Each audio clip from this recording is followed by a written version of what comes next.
அப்போல்லாம் நம்ம ஆரம்பத்தில் நான் தொழிலுக்கு வரும்போது ஒரு 2 ஃபேனு 2 லைட்டு சோலார்லேயே எரிஞ்சிருச்சுனாலே மிகப்பெரிய சந்தோஷமாக இருக்கும் அந்த வாடிக்கையாளருக்கு. பரவாயில்லங்க, கரண்ட்டு வசதியே இல்லாமல் நீங்கள் சோலார் போட்டு கொடுக்குறீங்க. ரொம்ப ஆச்சரியமாக இருக்குதுங்க. வானத்திலேருந்து வர்ற வெயில்லையே இவ்வளோ பவர் கிடைக்குதா அப்படின்னு ஒரு 10, 15 வருஷத்துக்கு முன்னாடி அந்த மாதிரி சிந்தனை பண்ணிக்கிட்டு இருந்த காலம் உண்டு. இப்போ என்னன்னு கேட்டிங்கன்னா, அதை விட அட்வான்ஸ்டாக ரொம்ப ரொம்ப அட்வான்ஸ்டாக இந்த ஆன் கிரிட் சிஸ்டம் வந்துருச்சு. அதுக்கு அரசாங்கமும் ஊக்குவிக்கிறாங்க. அதான் ரொம்ப முக்கியமான விஷயம். இதுக்கு பேட்டரியே தேவையில்லை. பேட்டரியே இல்லாமல் ஈபி மின்சாரத்தோட கை கோர்த்துக்கிட்டு அதை தான் ஆன் கிரிட்டு இல்லைன்னா கிரிட்டு டைன்னு சொல்கிறோம். ஈபி மின்சாரம் இல்லைன்னா இது வேலை செய்யாது. இதுக்கு பேட்டரி தேவையில்லை.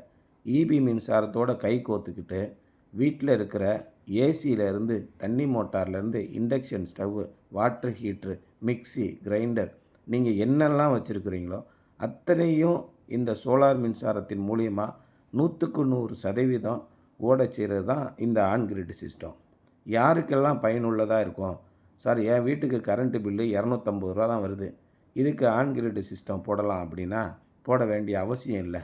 போட்டாலும் உங்களுக்கு பயனுள்ளதாக இருக்காது.